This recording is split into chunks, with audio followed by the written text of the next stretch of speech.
对应战机，后方基地就让连过端了。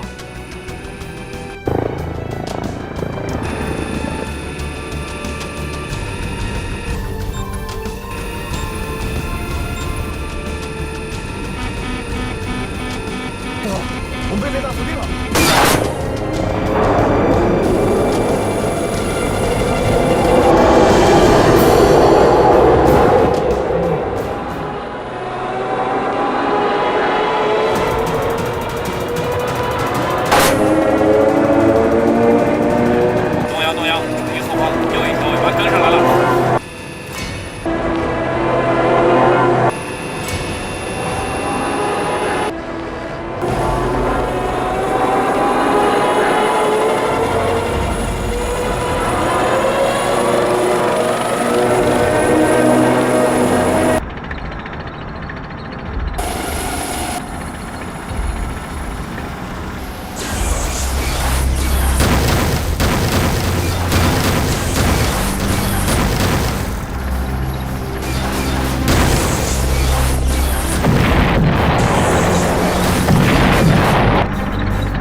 咱们陆航团的水手，他们来了，我就急了，别跑了。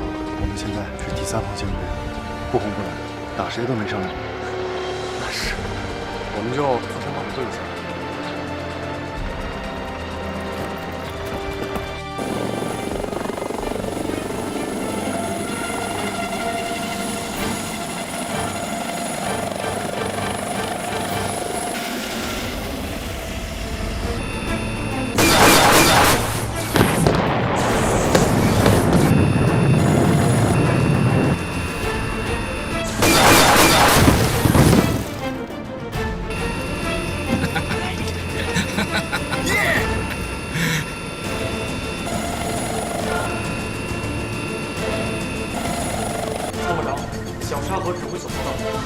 帝军坦克团只有1个连的坦克进入伏击圈，后续坦克一直在2公里外走走停停。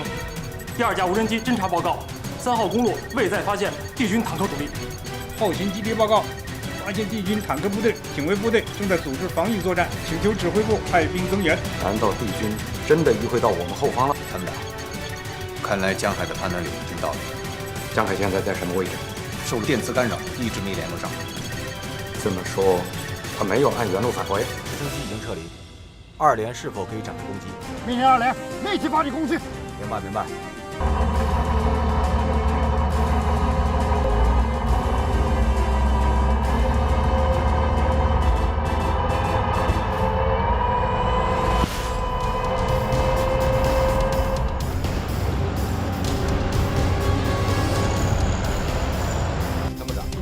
307、308、309进入有效射程。团长，2连各部已进入有效射程，请求开炮。等等，再靠近点，再向前推进500米。团长，直瞄没问题了。我让哀军兄弟们看清楚来势汹汹的96A 坦克军什么样子，让他们知道什么叫马拉多纳的长驱直入，什么叫泰山压路，什么叫铁流滚滚，什么叫不知所措束手就擒。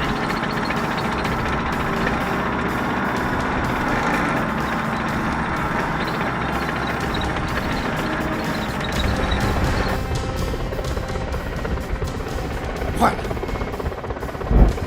怎么又回来了？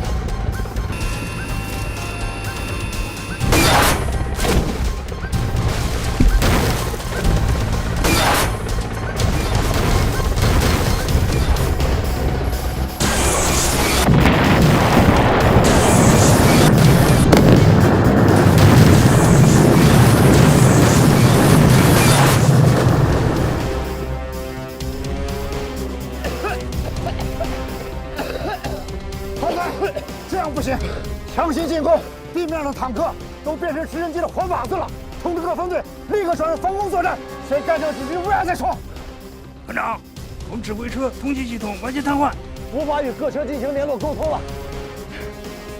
各车注意，我是团长谷霞，立刻转入防空作战，立刻转入防空作战。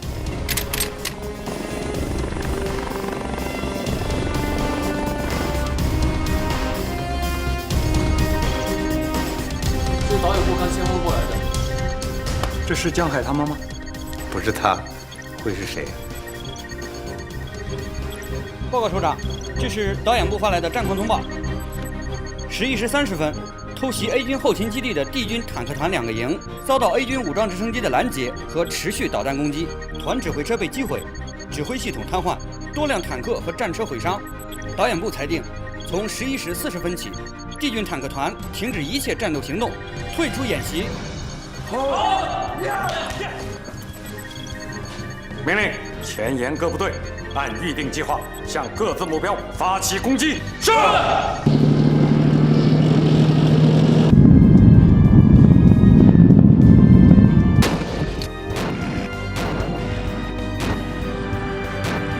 跟江大队长联络上了吗？报告还没有，敌军电磁干扰一直没停。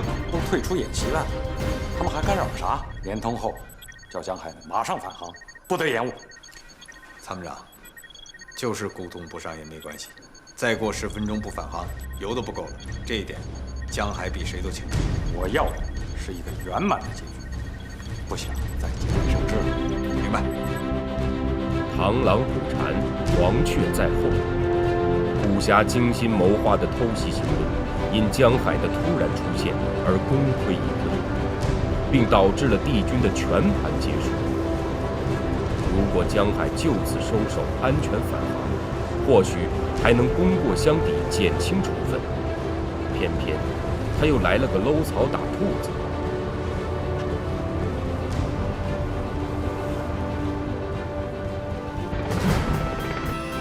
师傅，我们该走了吧？好，我们走。我们可以从这儿翻过山梁，直插回去，至少可以进50公里。听你的。洞2、洞3、洞4注意，翻过山脊，沿最近航线返航。洞2明白，洞3明白，洞4明白。回家喽。哎，文泽，感觉怎么样？什么怎么样？你不被团长处分就算不错了。哎，这下面是什么？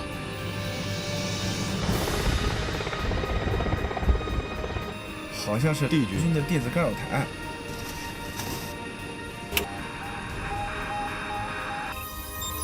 没错，干扰源就在这儿。好啊，原来他藏在这儿。干掉他！师傅，我们已经没弹了。再说演习也快结束了，但他还在释放干扰，说明战斗还在进行。我没弹没关系，洞2机上还有火箭弹呢。这样，我们俯冲佯攻，洞2随后攻击，搂草打兔子，扩大战果。这演习都快结束了，他干扰不干扰的跟我们有什么关系啊？我就不爱听你说这话。什么叫没关系啊？漏掉一个敌人就留下一个隐患，说不定明天你就栽在他手里。干扰我一上午了，我不打他打谁啊？我看呀，你是没仗打憋得慌。是，我早就憋疯了。通知栋梁，战术88要动。栋梁注意，栋梁注意，目标林中干扰台，执行88要动战术。栋梁明白，战术88要动。电子对抗是把双刃剑，在干扰对方的同时，也对己方通讯产生影响。显然，帝军电子对抗分队就始终没有收到坦克团已退出演习的通知，仍然保持着作战状态，不幸躺着中枪。而惹是生非的江海也没落得好下场。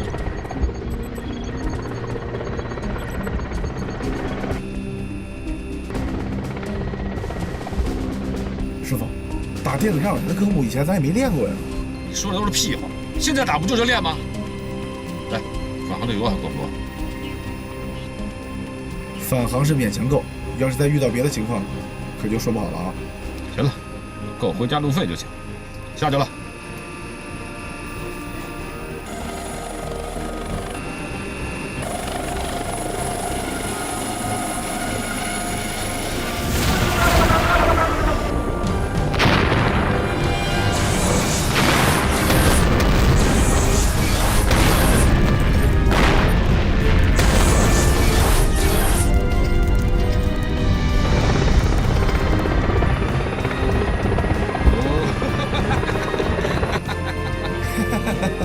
爽！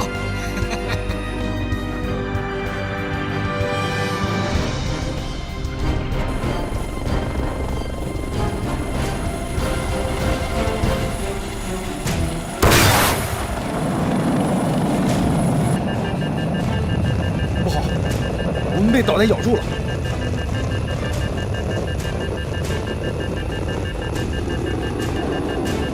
看清楚没有？什么大招？好像是肩扛导弹。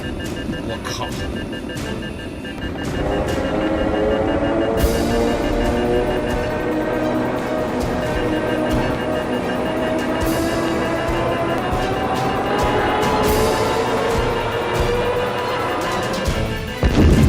坏了，我们被击中了！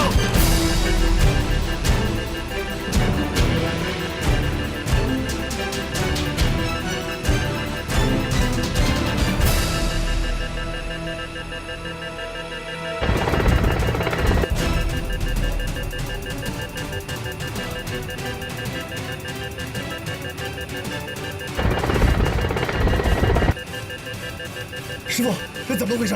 总局拉到头了，胜利还是不错。翻越山脊是不可能了。本来是不可能了，尽量保持平飞，冲出山谷。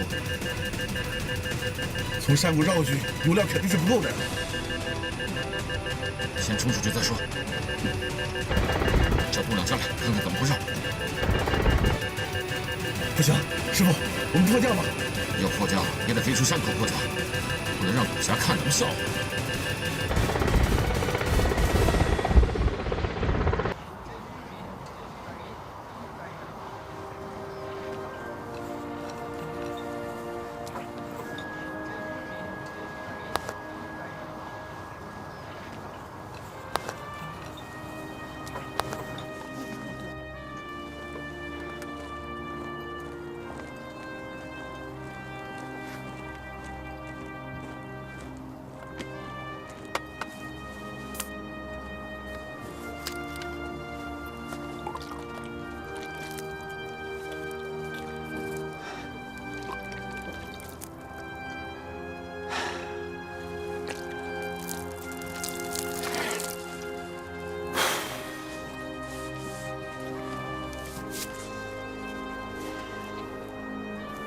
团长，指挥部来电，让我们晚上必须撤回驻地，明天一早开总结会。帮我们办了。是的。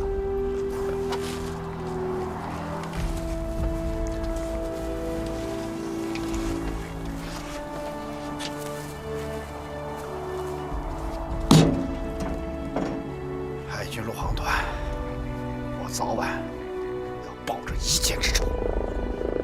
哎，团长，你看。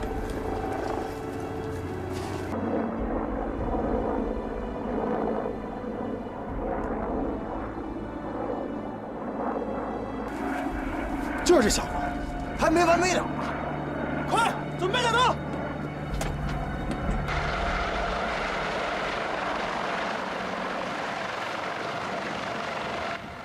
哎，团长，是不是出什么故障了？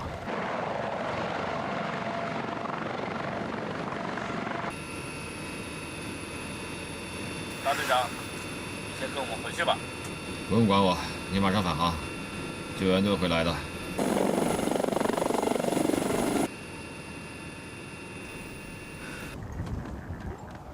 过来看看。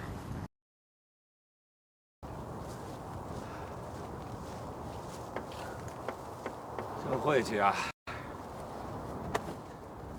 师傅，不用说了，我知道你要说什么。师傅。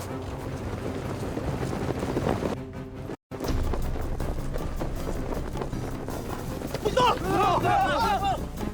上！抓起来！不要！起来！把他俩给我抓起来！拿过来吧你！你想干什么？把枪还给我！是你袭击我们坦克的啊！轻点让开！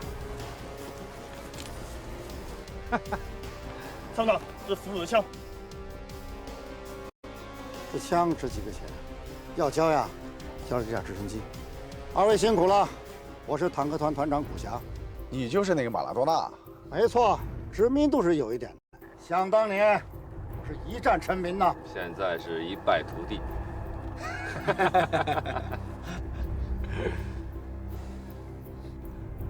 你得告诉我，你们是怎么得到的情报？又是怎么知道我从西部山区迂回偷袭？你的番号告诉我的。没这么简单。你们团长老毛我认识，我们是陆军指挥学院战术进修班的同学。好，我可以告诉你，但你得告诉我，是谁用监控导弹把我打回来的？什么监控导弹？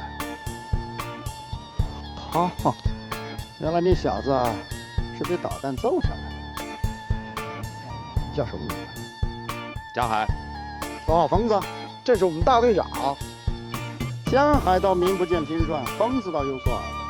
你们团长老毛告诉我，说他们团里有个飞行员是个飞行疯子，吃饭、睡觉、上厕所都在研究飞行，几乎痴迷。某日，此人正在蹲坑，突击一架战机低空飞过，屁股没擦就冲了出去。有什么好笑的？哎，真是不打不相识啊！你还没告诉我，是谁把我战机打下来的？我们没有带健康导弹，除非你遇到了索马里海盗和极端分子。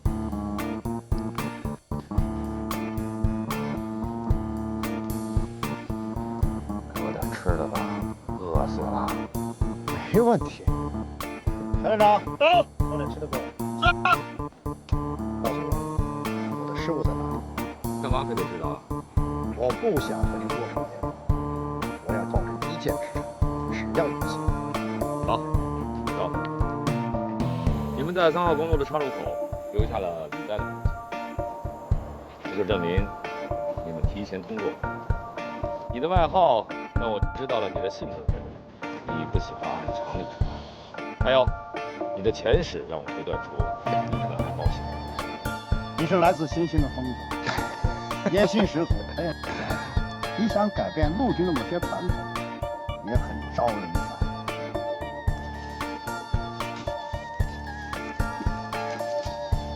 江大队长，还有什么需要帮忙的吗？没了，谢谢。我们的救援直升机马上就会赶过来，我们一定会再见。我们后会有期。后会有期。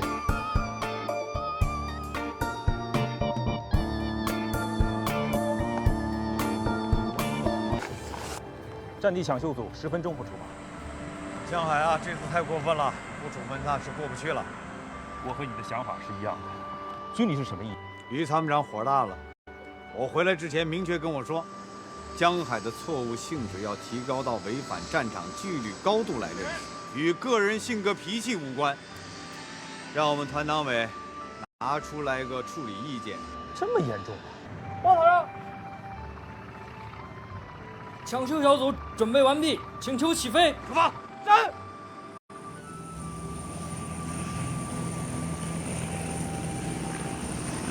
你看马拉多纳刚才那股牛劲儿，好像败仗不是他打的似的。还说什么报一箭之仇，大言不惭。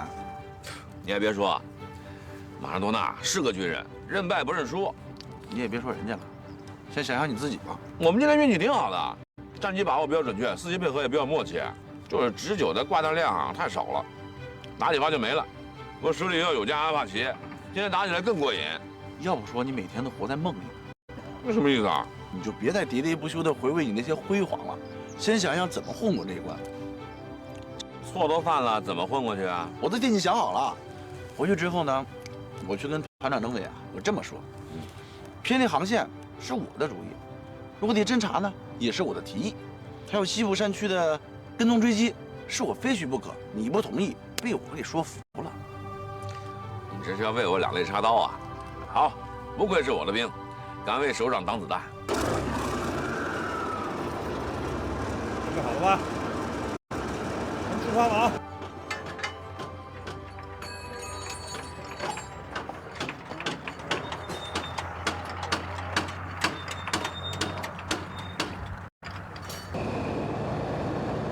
队长啊，你看，哟，好像是首长来了，抓紧时间集合队伍，快！明白。集合！集合！这个追，向前走。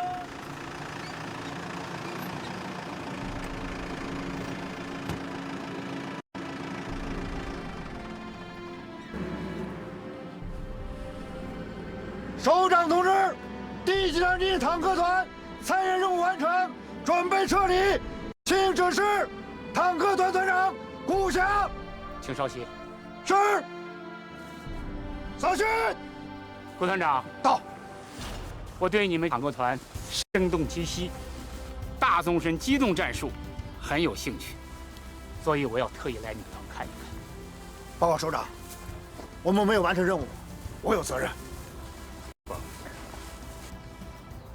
对抗演习是一种最高形式的训练，不存在着谁胜谁败，目的是练兵，练的是协同指挥，练的是战术意识，练的是创新战法。我在演习指挥中心看到了你团的战术运用全过程，从网络渗透到反渗透，从信息伪装到三营佯动。你们敢于拿出2个重装备营，实施了大规模的奔袭、大纵深的迂回穿插，胆子够大的。这也可以说是信息战和传统战法的有机结合。但是，你在这次防空作战中，由于缺乏足够的准备，而最终是功亏一篑。这个教训也是深刻的。首长，是我的失误，我忽视了爱军陆航部队的存在，没想到陆航部队的直升机会突然出现，更没想到武装直升机会这么强的攻击力，被他们打得措手不及，教训深刻。回去过后一定认真总结。哎，丸子，谈过恋爱吗？谈过啊。谈过几个？情种啊你！情什么种？有用吗？都是被人家踹的。哎，那为什么呀？按说你也算是高富帅了吧？我也想不通。我长得不算差吧？我老爸也有钱，最少几个亿。我妈呢，还把2栋别墅的房产记在我名下，就是说给我结婚当新房用。你说现在这女孩都想什么呢？想什么？什么都想，就是不想守着一个天天想打仗的丈夫。你这叫什么话？你是谁啊？是国家用黄金堆起来的天之骄子，中国陆军航空兵的飞行员。这些对他们来说都没用，只是一种光环，一种虚荣。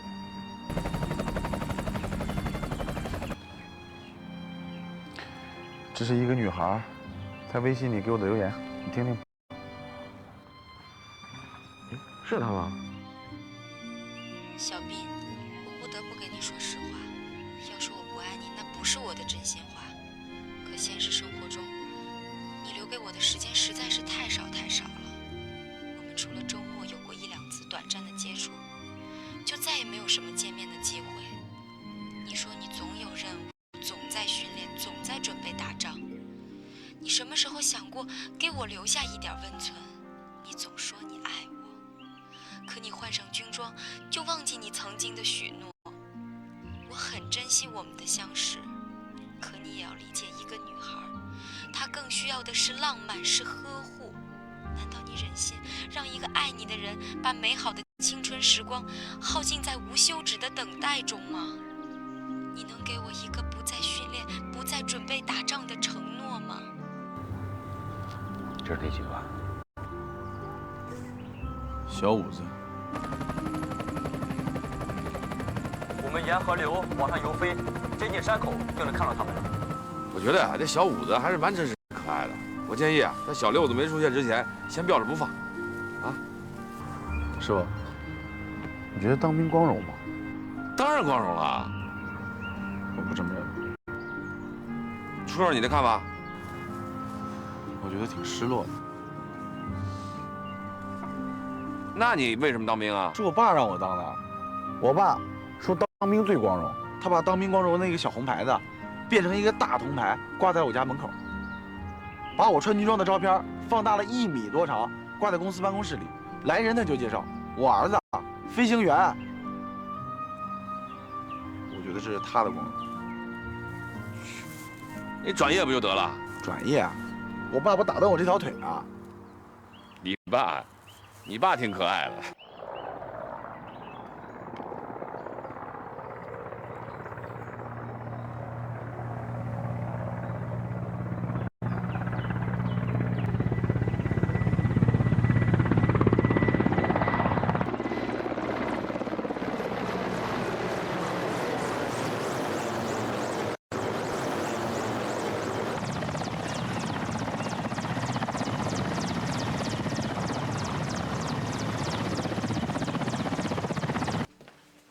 首长，车已经在楼下等着了。知道了。杨秘书，蓝剑山演习的进展情况怎么样？演习今天下午已经结束了。结束了？是的。哎，不对啊，单局长说不是要3天吗？原计划两节的对抗最少需要3天才能决出胜负。后来因为 D 集团军的主力在行动中意外失利，让 A 集团军抓住机会反击得手 ，D 集团军部署被打乱了。导演部认定 D 集团军失分过多。马上跟演习指挥部联系一下，我要尽快的看到演习报告。是。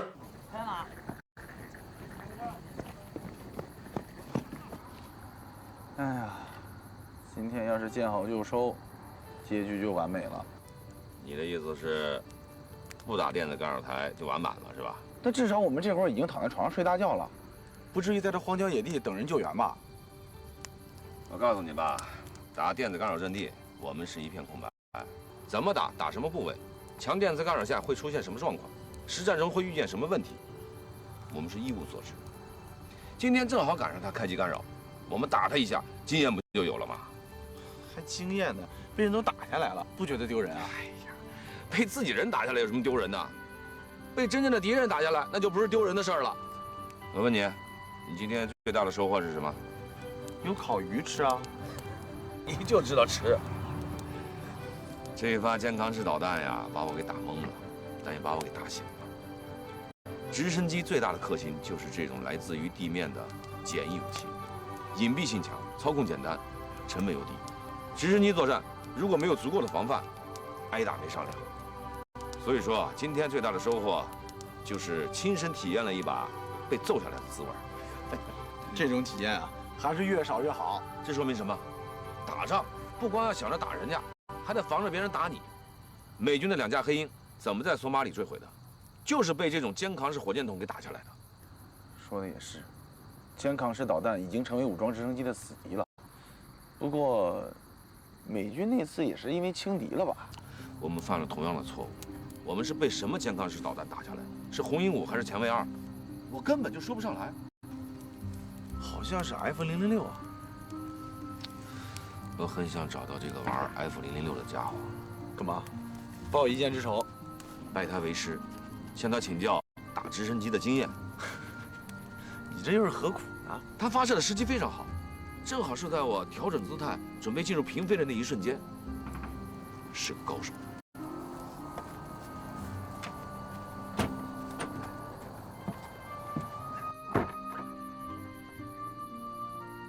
这回啊，没人管我们，有机会放开手脚玩了一把。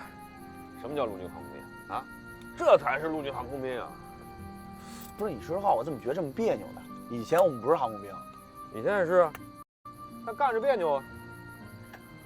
那都是给地面部队敲敲边鼓，演习的时候摆摆造型，啊，不像兄弟，像风筝，像风筝。总感觉呀，被人用根线在地上拽着。这次为什么觉得过瘾？那都是因为我们是独立侦察、独立判断、独立根据战场的实际情况灵活攻击，所有的战术动作都是由我们自己设计，那肯定就是不一样。大队长，一切正常，可以起飞。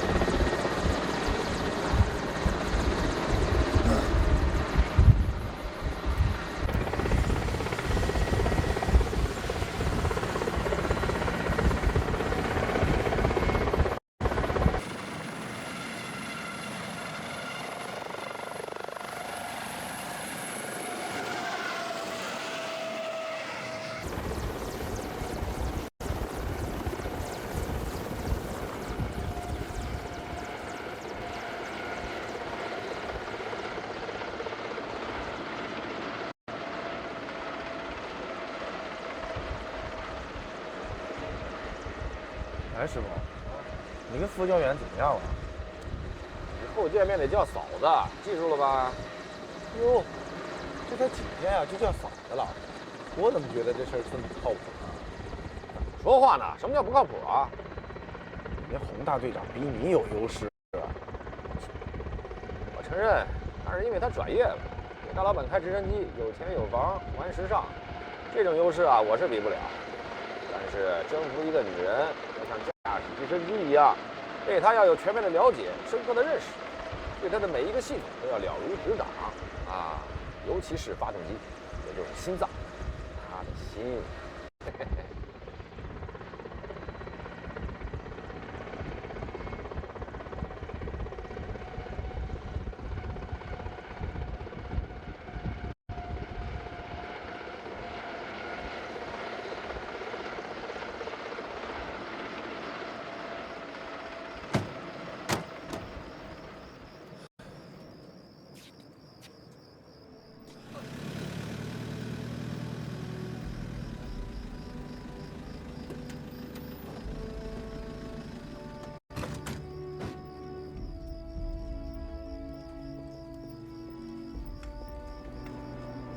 看来这专车是来接你的。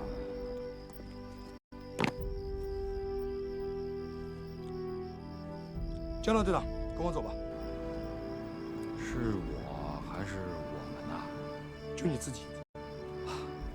那就行。哎，你可别忘了啊，咱俩一言为定的事。放心吧。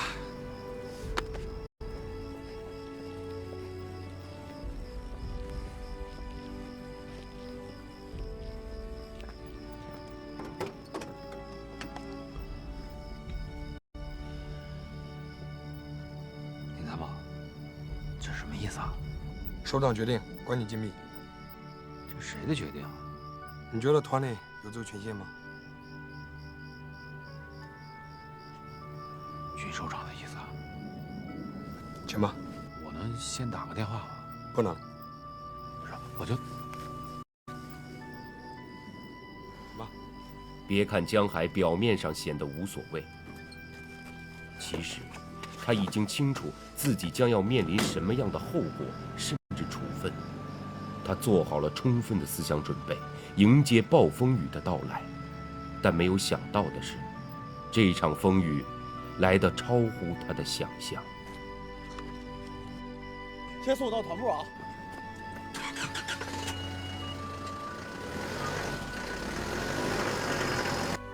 不是要关我禁闭吗？怎么带我回宿舍了？按纪律调整规定，从即日起，要对你实施7天的行政看管。按照希望你遵守有关条例规定，服从看管。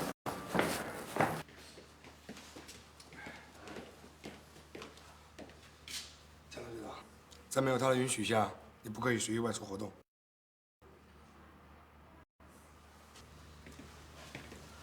对了，这晚上你在哪？在你宿舍里等着。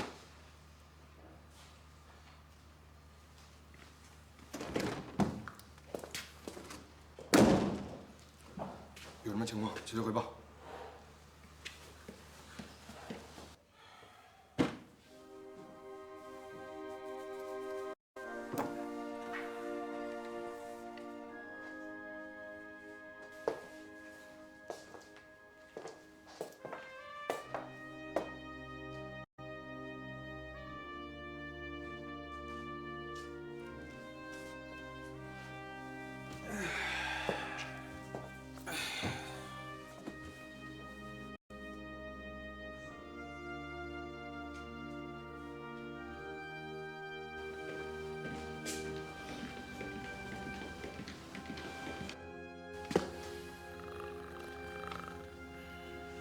怎么，他睡着了？进去不到10分钟就打呼了。真想得开啊！好了，你先回去吧。是。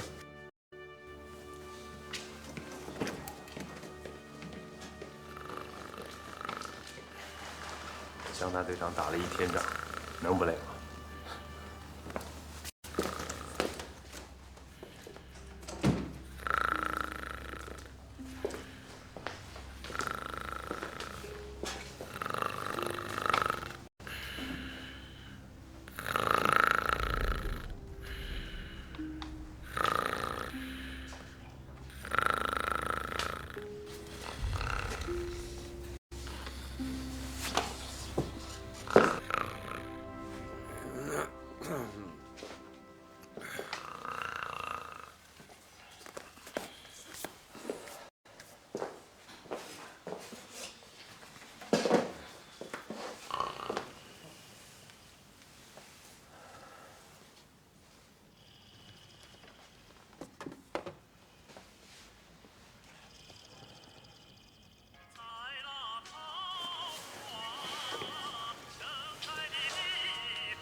郑远，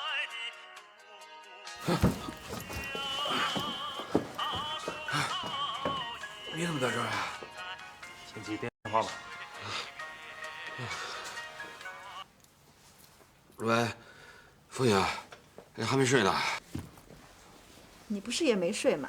在干嘛呢？我干嘛？我关禁闭呢。什么？你在关禁闭？啊，目前叫行政看管，看来出了不清。政委也是在审我呢。哎，儿子睡了吧？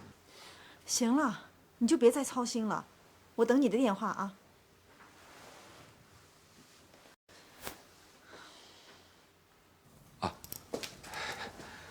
政委，对不起。你干嘛非得告诉他你在关禁闭？我是在审你吗？他问我，我就实话实说了。你自己留着吧。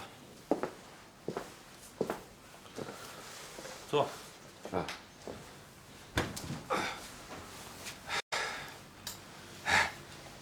第一次被看管，没想到。有意见？没意见。错误性质严重，不好好关起来，反省几天哪行啊？知道有多严重吗？多严重？反正你说关几天就关几天，我服从组织安排。你关监狱的罪过都够了啊！我犯法了？违抗命令，不执行战场纪律，触犯军法。你以为你打了几辆坦克就可以逍遥法外了？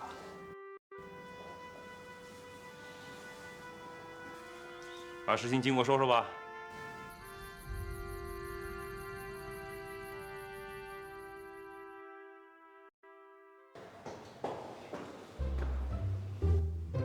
报告，进来。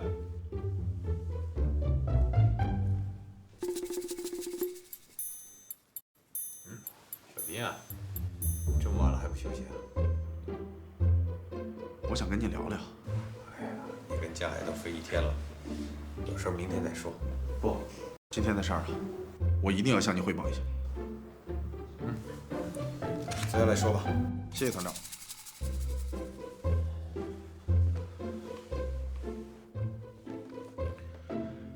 今天违抗命令的事儿是我干的。是你？对，是我。进入战区之后，是我要求改变航线的。那么江海呢？江大队长不同意，后来我坚持要改变，被我说服了。原来是这样。是的，我说的都是实话。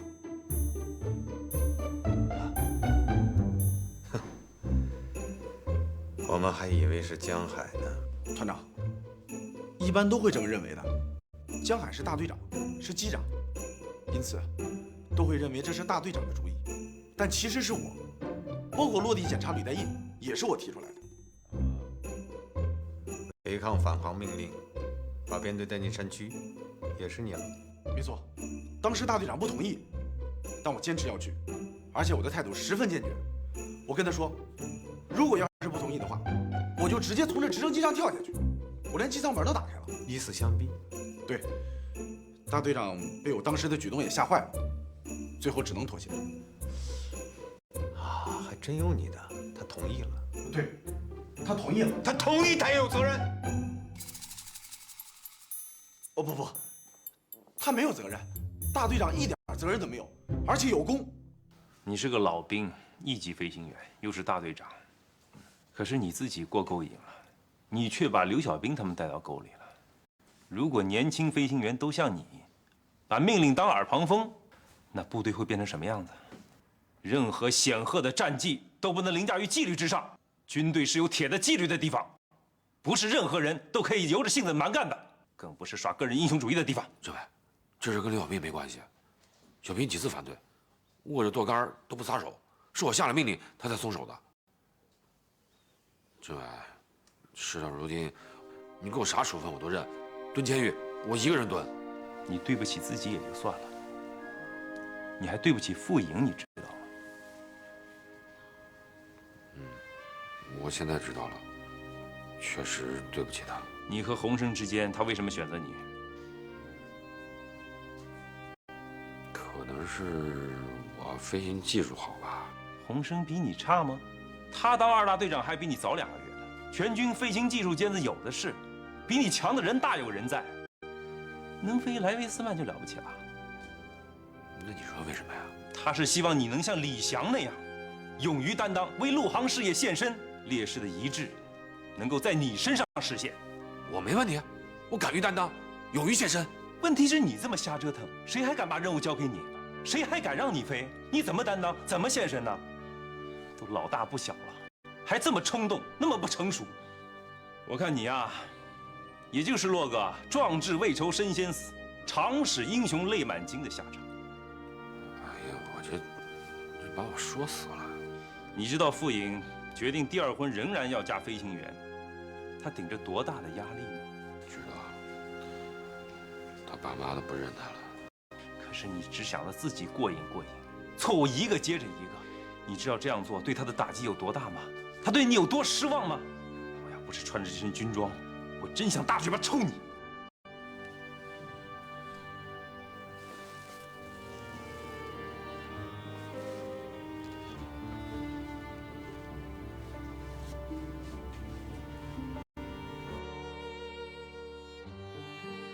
政委，我有个想法。你还有想法呢？好好反省再说吧。你把结婚报告退给我吧，这婚不结了，我不能毁了人家后半生。这是你的心里话。心里话。好，报告我会退给你的，但不是现在。现在你是要接受组织上对你的处罚，不是拿婚姻当儿戏的时候。怎么处罚？行政看管7天，停飞2个月。啊！停飞2月？不服就彻底停飞。军队对违纪者绝不姑息。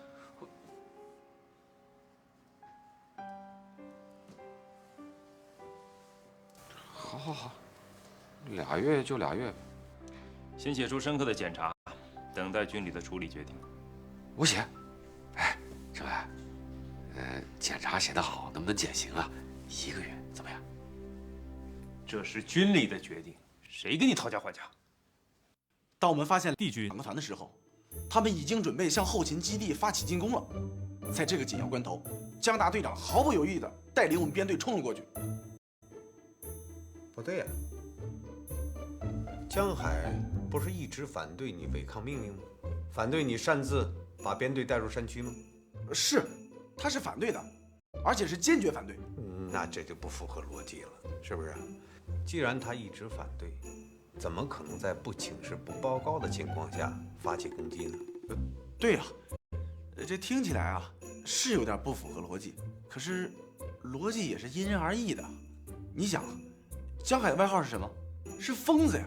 那疯子就会有疯子的逻辑，他只要一看见敌人，那眼睛都红了，疯劲儿一上来拉都拉不住。疯子的逻辑，你接着说。再说了，当时啊，江大队长是想向您汇报来着，可是我们遇到了敌军的电磁干扰，和您联系不上。如果不打的话，就会贻误战机，所以我们就先斩后奏。后头这几点倒是符合逻辑啊。对呀，而且我觉得江大队长的这场战斗打的是太棒了。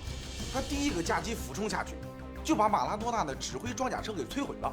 然后呢，他又指挥洞2、洞3、洞43架战机，从不同的方位不间断地向敌军的坦克群发起了进攻，摧毁了敌军的5辆坦克，成功挫败了敌军的偷袭计划。团长，说实在的啊，要是没有江大队长的果断出击，这后勤基地肯定会被人家连锅端的。说完了？说完了。不对呀，还有呢？还有，我觉得应该给江大队长请功啊。那你呢？我反正都交代完了，团领导看着办吧，什么处分我都能接受。忧郁王子，忧郁王子，我真是对你刮目相看呀！不，你不像学飞行的，你像写小说编故事的。不，你像演员，把故事演绎的感动人呐，有声有色，有鼻子有眼，精彩纷呈，感动中国。团长，我说的都是真的。对，你说的都是真的，对吗？可我一直反着听。好了，时间不早了，傅莹还在等着你的电话呢。你现在给他打电话。我已经决定彻底跟他分手了，我不配，这个电话不能再打了。打，我命令你给他打。再打就算骚扰了。你答应给他打，你就必须给他打。你想让他为等这个电话一夜不合眼吗？那我怎么说呀？你就说跟政委已经交流过了，政委说，你的想法是好的啊，做事呢有点操之过急，没什么事儿了，让他放心。政委，你这是真话还是假话？对你是假话，对他是真话。你要敢瞎说一句啊，我饶不了你。你以为把屎盆子往自己头上一扣，他就没事了？你这不是帮他，你是害他。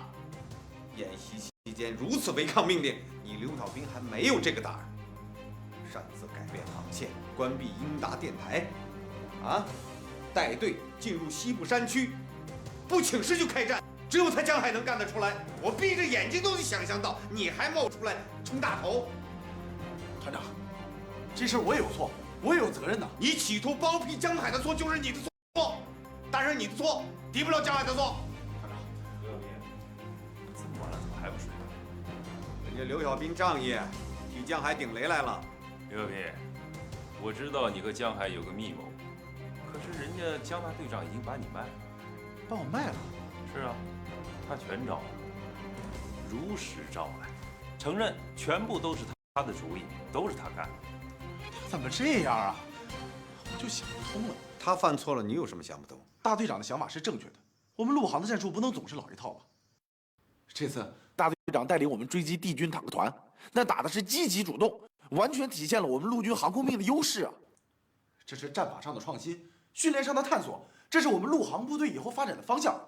我认为，错是错，公是公，团里边应该肯定大队长的想法和战法。陆航是雄鹰，不是风筝。喊什么？哎，是非功过不是你定的啊！赶紧回去休息吧。我等大队长一起回去。人早回宿舍反省去了。啊？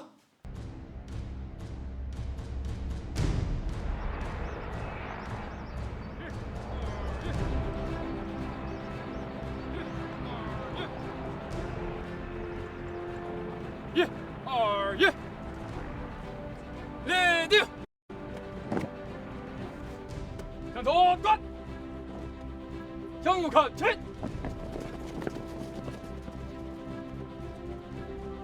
向前看，小心，立正。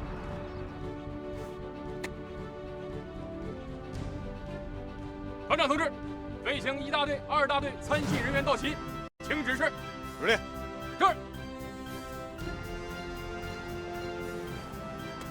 小心！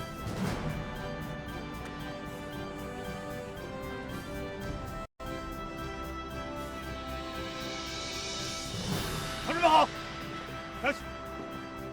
今天上午飞行科目的安排是这样：1大队由严复大队长带领大家飞通塔编队的起落；2大队由顾刚大队长带领大家飞山头起落，飞行区域为小燕山一带。1大队个别人员的调配由严复大队长宣布，上午11点结束飞行训练。大家听明白了吗？听。好，指令吧。2大队向左转，往后走。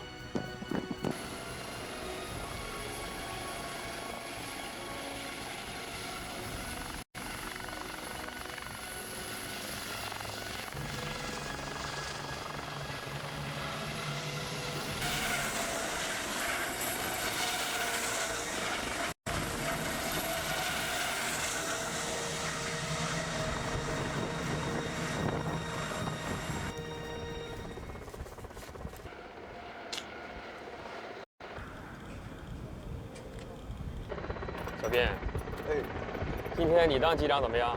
我当你副驾驶。哟，副大队长，我可是第一次跟你搭档，还是你来当机长，我来当助手。谁飞都一样，但你处在机长这个位置上，考虑问题的角度就不一样了。你来团里也有1年多了吧？对呀。是该考虑你当机长了。机会来了，就不要有所顾虑，啊。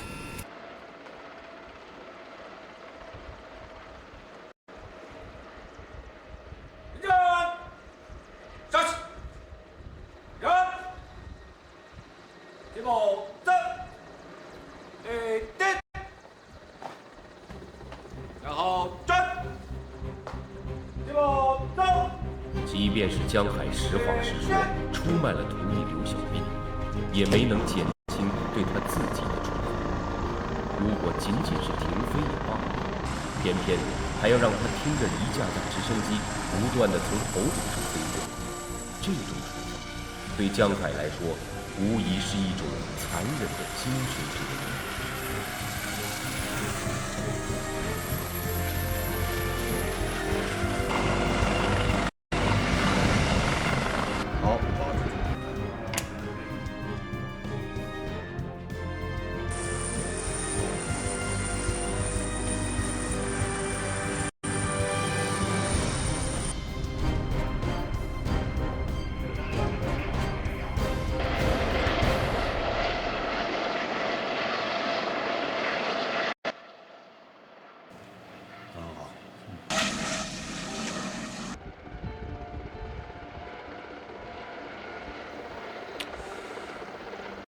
这是老猫的4动1，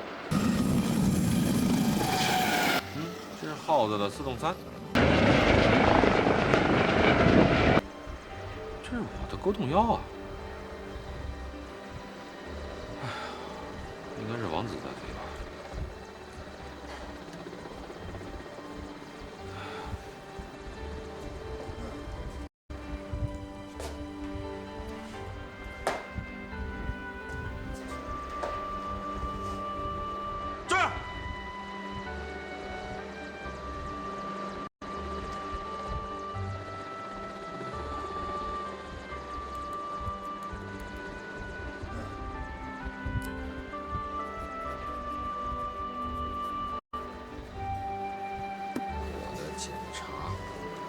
检查怎么写呀？亲爱的军领导，我叫江海。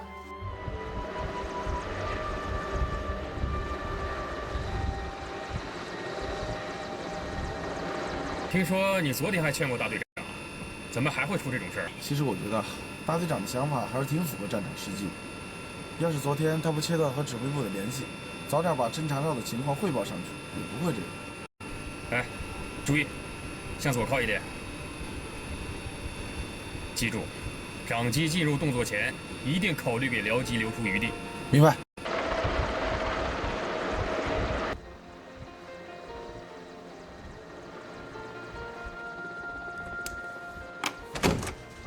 大队长，你要什么？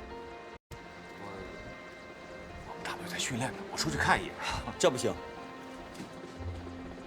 就出去10分钟5分钟也不行。不是，你听见没有？他们光飞通场不飞战术，这谁指挥的？这是？谁指挥的也不行。兄弟，咱俩交个朋友啊！你放我出去一会儿，等我官复原职，我带你坐直升机到天上转悠，怎么样？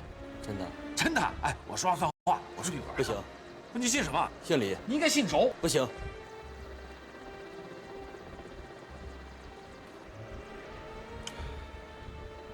小李啊，你玩过模拟机没有？没有。哎，我跟你说，你放我出去，我带你去玩模拟机，跟开真的直升机一样。真的？真的，但有个条件啊。放你出去肯定不行，有什么条件你说吧。你太有才了，我不出去了，行吗？首长，蓝箭3号演习资料发过来了，我已经调出来，放在桌面上了。你要看的话，点开就行。A 级单军龙华堂有人吗？战况通报有一点，但不多。预案上是要出动4架19执行阻击任务。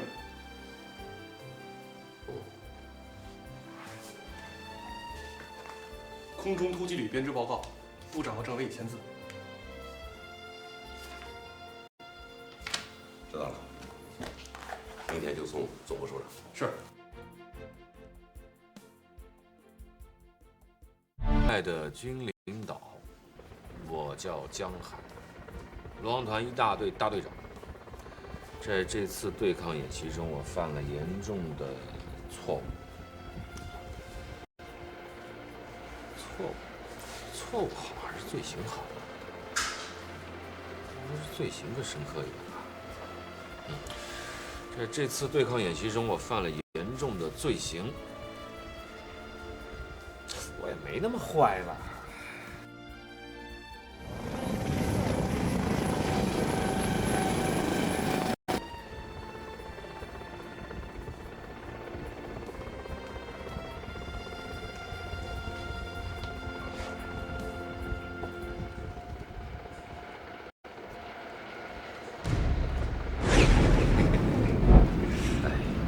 面对折磨，江海却能找到自我解脱的办法，那就是把折磨变成折腾，把痛苦的血检查过程演绎成激情澎湃的梦想天堂。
么这是啊？啊，没事，我练瑜伽呢。练什么瑜伽呀？你们怎么过来了？我们刚训练完，大伙儿想过来看看你，还有吃的呢。哟，这带什么好吃的了？我看看。哎呀，哎，你起来。甭客气了，可是你关禁闭，不吧？我看着你们在外面跟那呼呼的飞啊，我在屋里站也不是，坐也不是，跟热锅上的蚂蚁一样，难受坏了。哎，你说这关禁闭，把我关远点也行，让我听不见飞机的起飞降落声，别把我关在场站边上，听得见看不着，这就是一种折磨啊，精神折磨。您说这是谁在折磨你呢？还能有谁呀？左东军、左团长呗，他就是折磨人的高手。也许在这种情况下反省会更彻底、更有效呢。我发现你们不是来看望我的，是吧？你们是来取笑我的吧？啊！等我出去，看我不好好折磨折磨你们这帮臭小子。来，你说，大队长啊，你这检查写作啥？来看看，来。哎，给我，这个我得留着，这是我的飞行轨迹和飞行数据。还飞行轨迹呢，跟狗爬似的，这怎么飞才能飞出这种轨迹啊？啊！我刚才呀，飞直时呢。哎，单局长你好，我郭春阳，我正在看你们蓝箭3号演习的战况，你能不能把你们军里陆航团参演的报告给我单独弄出一份来啊？我要详细资料。郭副部长，你是不是闻出什么火药味？当然闻着了，这个总部发来的文件啊，我看了，关于陆航团就2行字，这怎么行呢？你能不能单独给我整一份？行，我先让作战处给你发一个最新的材料。好，你看，肯定会感兴趣的。那就抓紧，谢谢了啊。谢谢。太不够意思了吧，师傅？我怎么不够意思了？说好一言为定的事儿，你怎么就把我卖了呢？把你卖了？有这事儿吗？别装了，政委都跟我说了，你一上来就全招了。是，我全招了。本来想蒙混过关的，后来一想，这么大的错误犯在你王子身上，那不合逻辑呀。我编瞎话又编不圆，只好实话实说了。哎，行了，这事儿过去了。那你现在反省的怎么样了？还行吧。怎么就还行呢？啊，昨天政委找我谈话了，晚上我想了一晚上，今天早上一醒吧，我把昨天的战斗过程整个回顾了一下，确实有值得后悔的地方。哟，后悔不是你性格啊？什么叫反省啊？他反省就是让你认真的去后悔一把。后悔当初没有体示报告啊，这是一方面。另一方面呢，如果错失了这次机会，我觉得我会比现在这个后悔还要后悔。我这么一想，我这个心里就平衡了。当时我们已经带弹凌空了，敌人就在我们眼皮底下，眼看着敌军偷袭成功，我还是不打，我会为此纠结一生，一辈子不得安宁。那你的结论是，关个禁闭吧，值了。以后的事儿，听天由命吧。大队长，这就是你的反省啊？这个还不够深刻呀！哎，就琢磨这点事儿，我心脏病都快发了。就您的这点认识，团长肯定通不过。我算是看出来了啊，就他现在这种状态啊，你让他怎么写，他都深刻不了。就写出来，明显带着抵触情绪，说不定啊，他这看管期限还得延长，处分还得加重。那你们说我怎么办啊？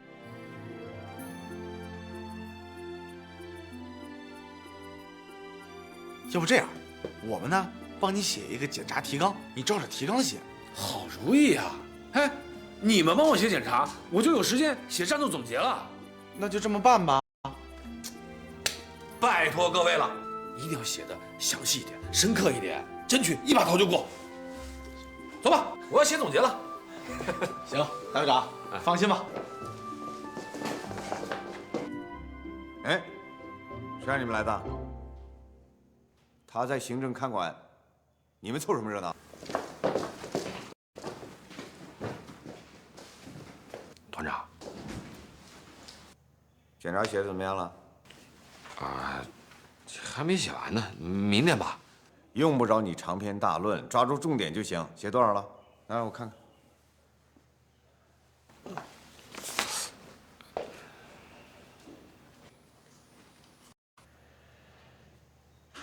你这是写给外星人看的吧？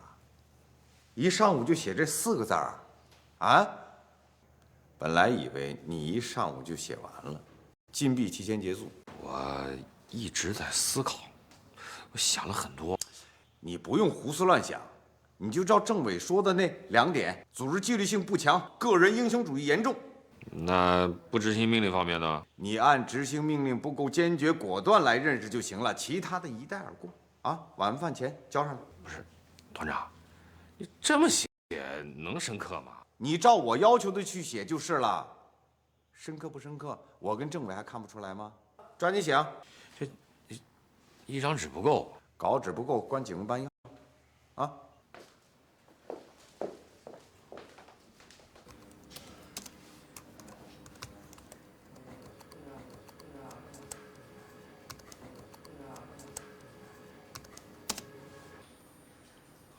怎么样？看看有没有什么要补充的？我的这次违纪行为性质是严重的，是不可原谅的。大队长，您的饭。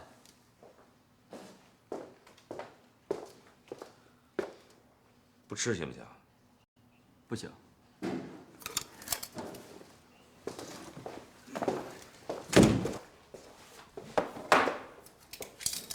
作为大队长，在全大队造成了十分恶劣的影响，也给全团乃至全集团军抹了黑，教训极其深刻。这是不是有点过了？过吗？什么叫深刻？就是要敢于剖析自己，绝不轻饶自己，要有一种自虐感。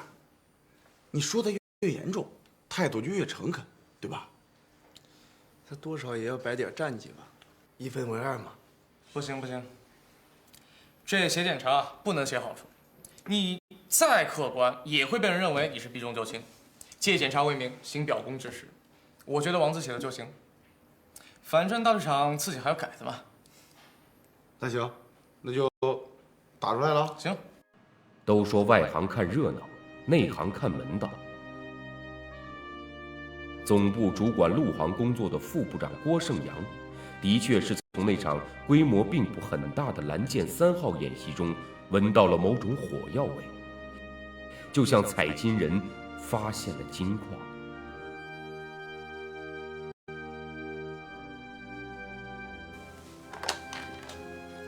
接 A 集团军，找单局长。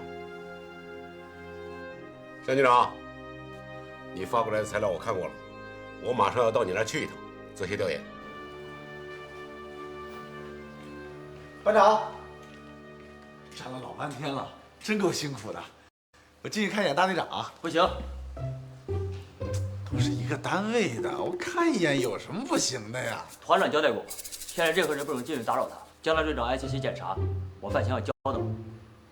不行就不行吧，我这儿有一盒药，我不进去，我就在门口递给他，这总行了吧？这个行。哎，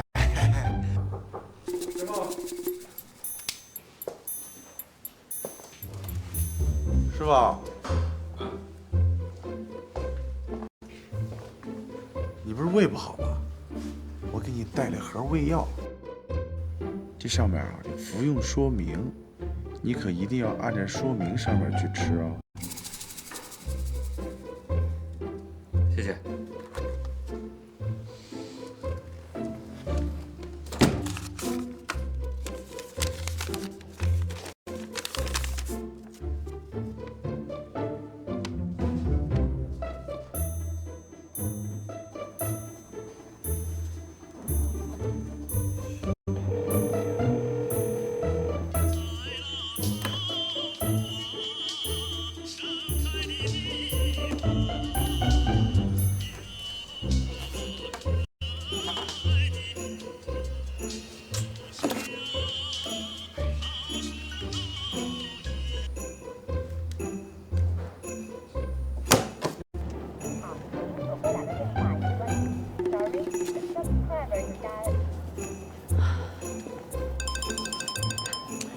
海，你怎么不接我电话呀？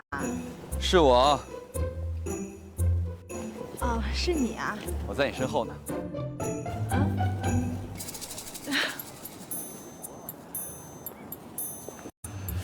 怎么，今天还没接电话？昨天晚上来过一次，就没再来过。我给他打呢也不接，现在又关机。他呀，正在写检查呢，哪有时间给你回电话？哎，你说，江海这问题到底能有多严重啊？我认为不会太严重的。在训练中，江海容易弄些出格的事儿，这团里都知道。至于影响嘛，会有什么影响？只好改成调副团，听说已经报到军里了。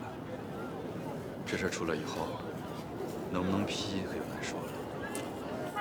真是的。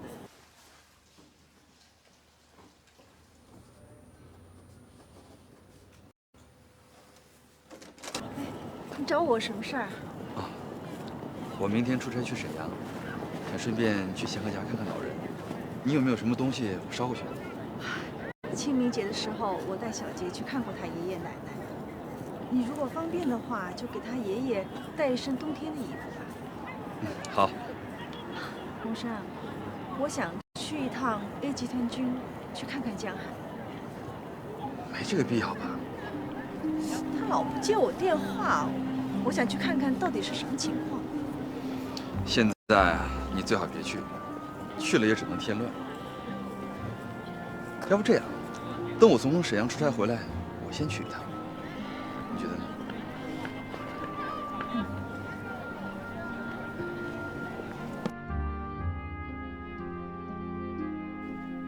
检查当否，请指示。江海，附上战斗总结一份。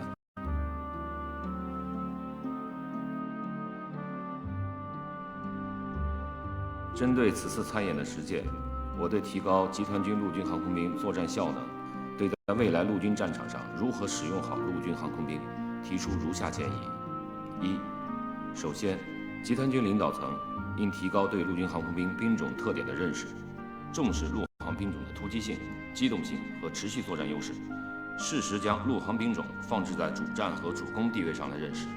二、放手让战场飞行员灵活处置攻击目标。发现及攻击是这次有效阻击敌军偷袭成功的宝贵经验，值得总结和推广。三、陆航飞行员都应是战斗员和指挥员，不仅是驾驶飞机，更应该是驾驭战机。在战场态势千变万化的情况下，要有好斗的精神。政委，江海的检查交上来了吗？检查写好了，怎么样？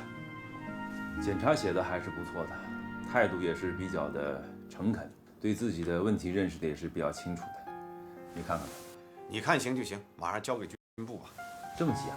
于参谋长已经打电话来了，要我们尽快把陆航团参加这次演习的总结报上去。还有就是对江海的处理意见，其他材料都齐了，就差他个人的材料了。另外，他还写了一份自己的战斗总结。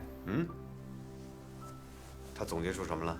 我看了一下，他总结的内容是对的，但是很多提法欠妥，想法太多，超越了一名大队长的思维范畴。有些方面脱离部队现实，不切实际，好高骛远，我怕送上去会产生负面影响。哎，你不是说他检查写的不错吗？检查是检查，总结是总结，可是大相径庭，态度上好像也有些自相矛盾。你看，他要求领导层提高对陆航兵种特点的认识，我就怕军领导看了不舒服，好像首长从来就不重视陆航，对陆航兵种一点不懂似的。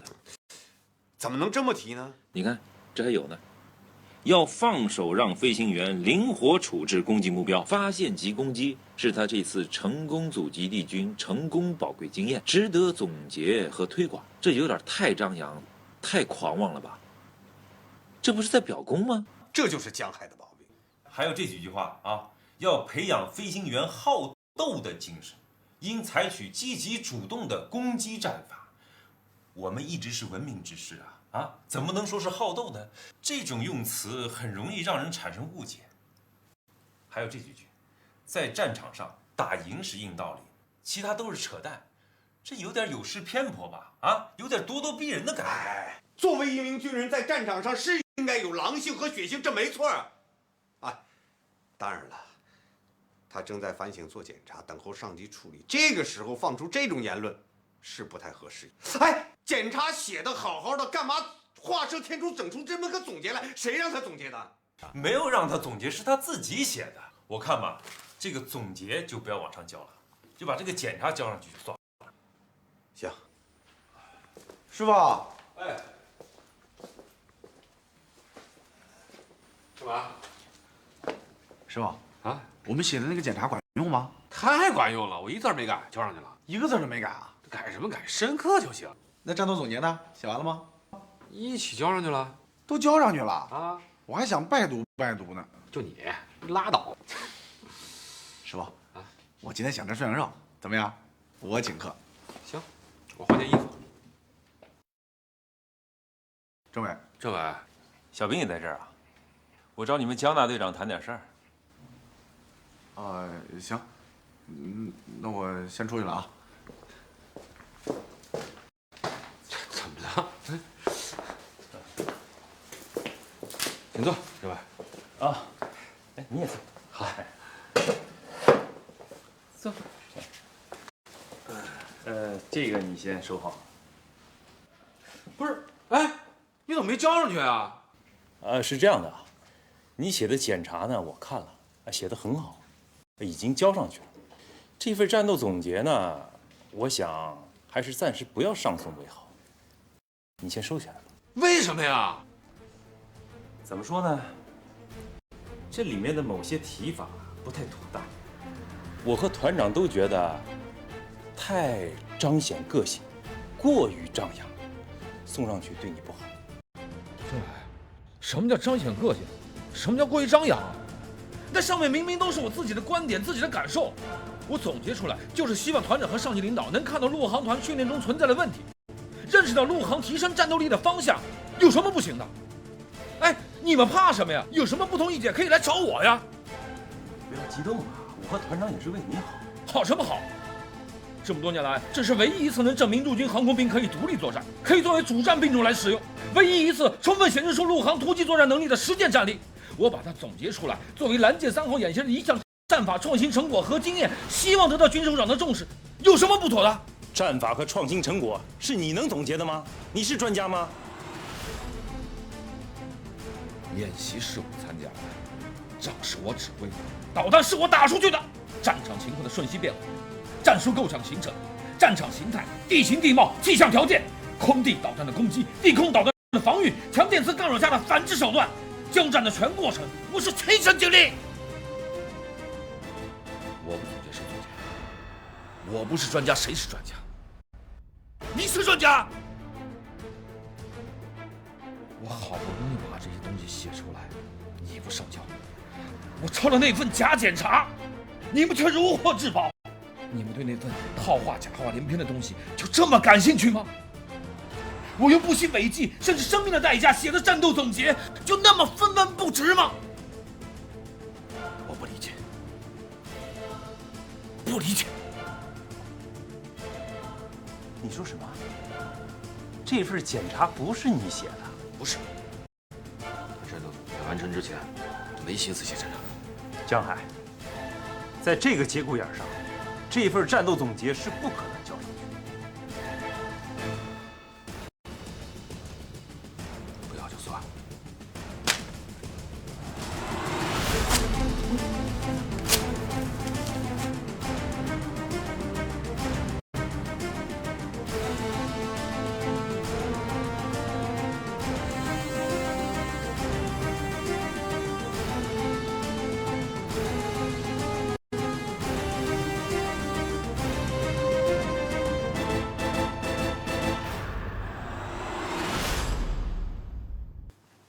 政委，什么事这么着急啊？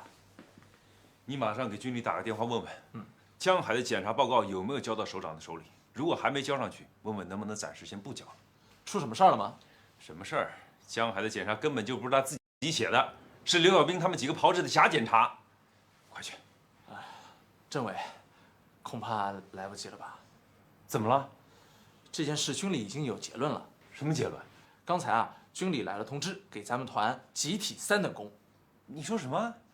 刚才你没在，通知文件呢我已经交到了团长办公室了。上面内容不多，这么说，经过军党委研究啊，对参加这次蓝箭3号演习的 A 集团军的所有综合表现突出的单位啊，给予通令表彰。其中啊，就有咱们陆航团，咱们呢排名第1，集体3等功啊。那其他单位呢，只是嘉奖。喂，你看看。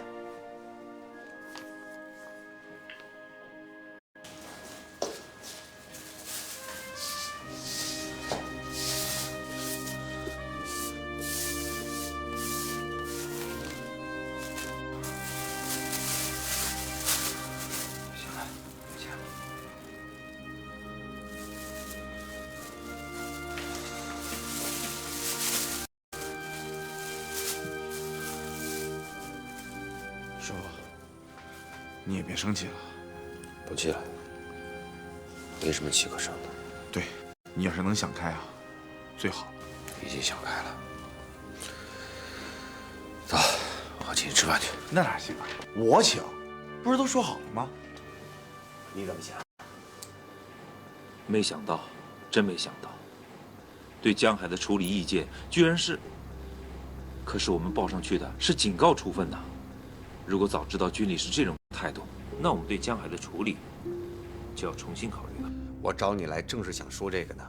我已经跟军里打了电话，军政治部也回了话。怎么说？严重警告。嗨，你看这事，要是稍微晚点报上去，也许就……听说单军长已经有了批示，江海违反战场纪律和演习成败是两码事儿。哦。单军长的意思是，不能眉毛胡子一把抓，一俊遮百丑，也不能一叶障目，看不到成绩。于是就有了这么一个自相矛盾的结局。我现在愁的是，怎么跟江海说呀？宣布给他处分，可团里又领回来一个3等功。这要叫你能服气啊？工作难做呀。我明天想去军部一趟，把我们的想法如实反映。另外，我还有个想法，你看行不行？你说。我想跟军长、政委建议一下，3等功我们团里不要了，江海的处分也免了，或者改成警告，你看行不行？如果军领导能同意的话，那江海的工作就好做了。我看行。哎，师傅，你都提前解除禁闭了，是不是应该给嫂子打个电话？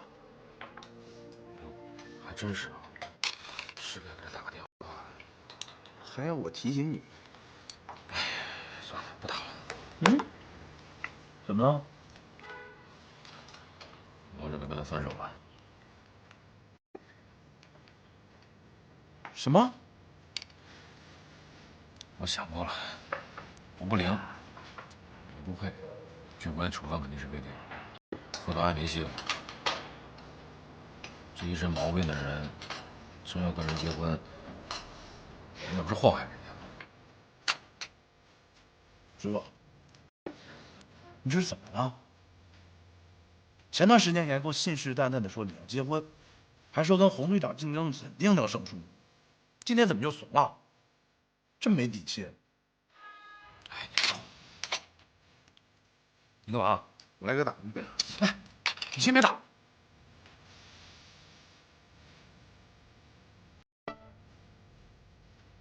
怎么了？关机。关机。您所拨打的电话已关机。Sorry, the subscriber you dialed is power off.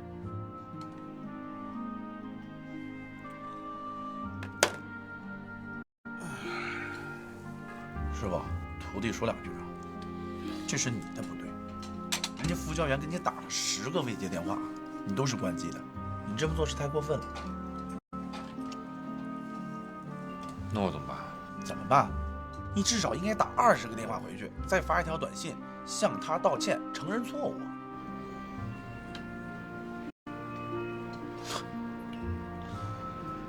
也是啊，就就算是分手，也应该好合好散，是吧？不对，你怎么老提分手的事儿啊？什么别说了，你现在就给他发一条信息，回去之后呢，每隔10分钟你就打一个电话给他。明天早上，哎，嫂子一看，江海20条未接电话，这一看多高兴啊！真不愧是我的爱情顾问。行，给他发一个。那我应该怎么写呀？你就说，嫂子我错了，就这一句啊？这就够了。这是不是太少了？经顾问的，这叫言简意赅，意味深长。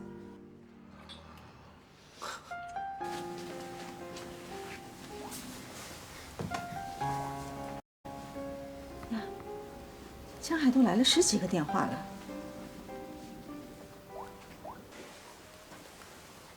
您好，您所拨打的电话已关机。Sorry, the subscriber you dialed is power off.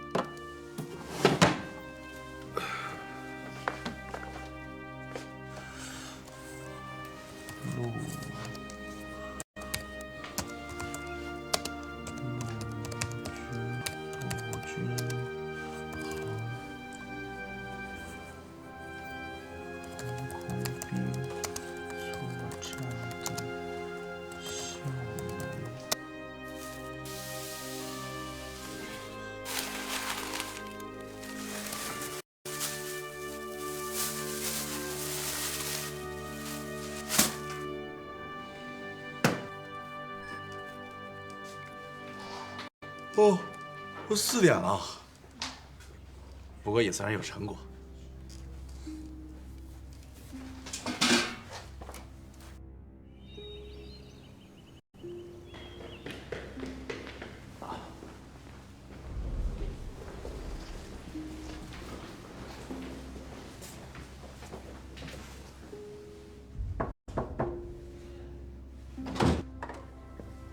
哎，左团长，你来的正好，我还正要给你打电话呢。是吗？哈，那个总部机关郭胜阳副部长来了，说下午想见见你。是吗？我在1团的时候，他就是我的老团长。哦，是吗？啊，刘干事，哎，有件事想问你，江海那份检查还在你这儿吗？你们团的资料都送到军长办公室了，江海的检查在里面夹着呢，怎么了？啊，没什么。我们觉得他那份检查写的还不够深刻，想让他再改改。这还不深刻啊？我看过了，就差把自己写成坏分子了。能抽回来吗？怎么可能呢？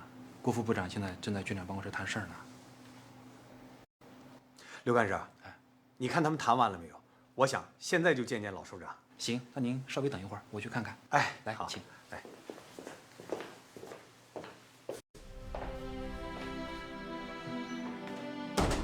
这些都是陆航团参加这次演习的资料，由军理作训处整理出来的，由陆航团自己报上来的，还有演习指挥部的战况通报。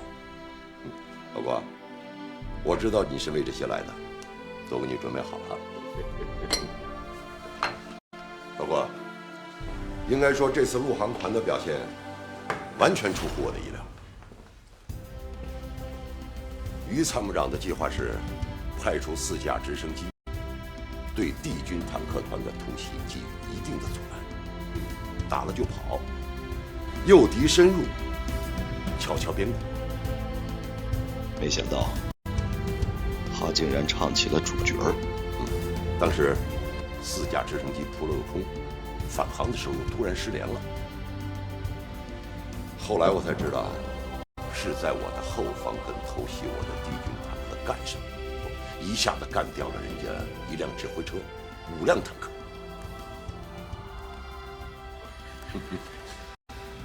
哎呀，不然的话我是必败无疑啊。所以军里决定给陆航团集体3个军。那是该领。有江海的材料吗？有啊。哦，这儿。这次带队参战的1大队长就是江海。黑马一匹。这都黑马了。好。不过呢，对于他的表现各方面说法不一，江海自身也存在不少的问题。说说什么么问题啊？不过，江海写了一份检查交上来，我本来想给他退回去的，你看了吗？他写了份检查。老伯，政委那儿有个会，我先去一趟，半个小时就回来，你先看着。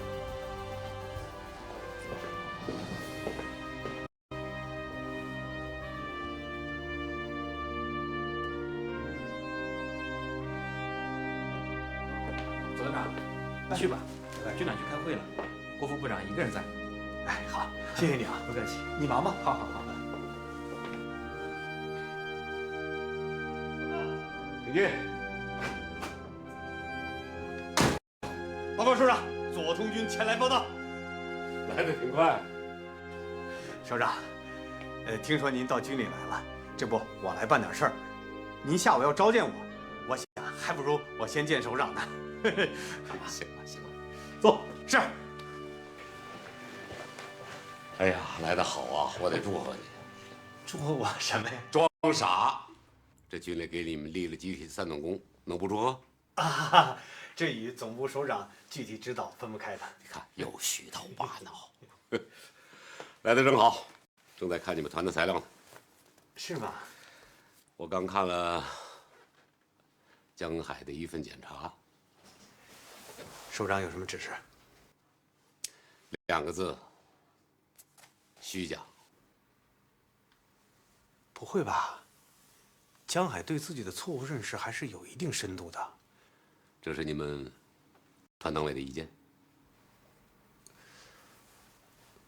首长，江海的错误，我们是要负领导责任的。我说你们了吗？我说的是写检查的这个人。江海要是认识的不够到位，我马上回去让他坐下。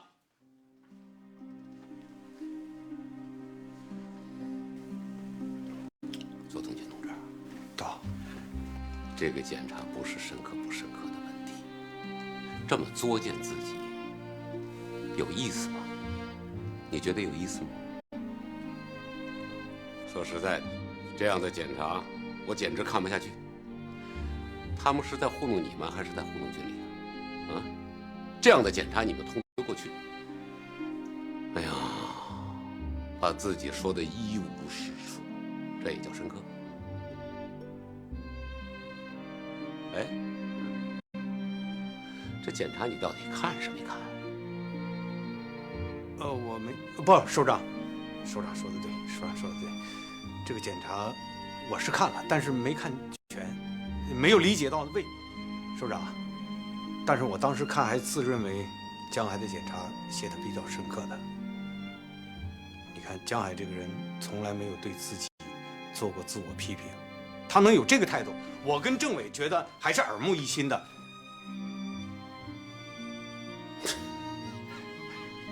行了，不说这些了，说说他的战斗总结。战斗总结我怎么没见着啊？什么战斗总结？哎，他检查上不是说他附了一份战斗总结吗？你怎么会不知道？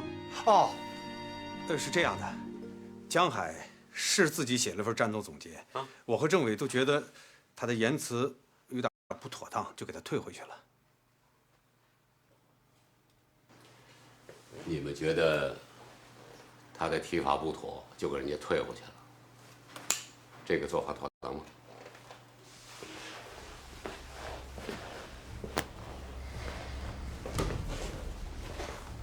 首长，江海这个人个性比较强，平时说话比较张狂，再加上这次又出了事儿，关了2天禁闭，我们担心他有情绪化的言辞，怕人引起误解，也怕不了解江海的人对他产生误会。你听着啊，这次党的群众路线教育实践活动，总部机关领导专门下基层，听取下级官兵的意见。我得承认，这次意见有很多很辛辣，有些甚至是一针见血。不要怕有情绪，有情绪就说明人家有意见，怕有情绪永远听不得真言。你给我说说啊，这个江海到底总结出了什么，让你和政委那么紧张啊？也没什么，其实。你以前不这样，到底是怎么了？啊？当官当怂了？总结是你们给退了去，你现在就给我说说，总结里到底说了些什么？他说了很多，我记不大清楚了，但是有几句我记得很清楚。他说，演习暴露出的问题是显而易见的，我们的指挥员依然是用传统的陆军思维指挥陆军航空兵作战，没有多维战场的概念。武装直升机在他们手里只是敲边鼓、摆画面、放风筝、造气氛。当然了，这些话说的也没有错。要是我们陆航部队的人是能理解，可是其他兵种的人呢？他们会怎么认为？那些对陆航兵种还不十分了解的首长们看，他们又会怎么看我们？局长，左团长来了。我可告诉你啊，郭副部长这次到咱们军搞调研，重点就是你们陆航团。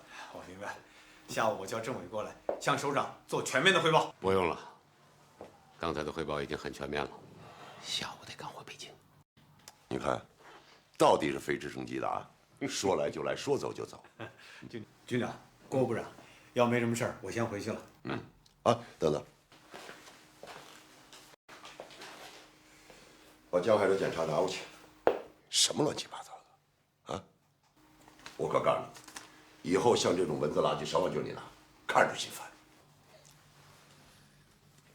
还有啊，以后团长、政委以下的军官不要写检查，有问题解决问题，有一说一，有二说二。批评教育已经够了，少来这种形式主义。我赞成。我明白。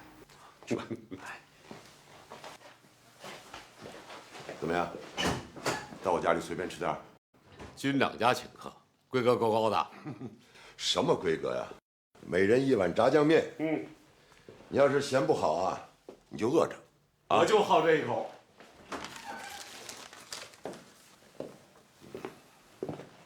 哎，左同学，怎么还没走啊？军长啊，怕回去赶不上饭？不是的，有点小事想跟军长单独汇报一下，就几句。小王，到。送下郭副部长。是。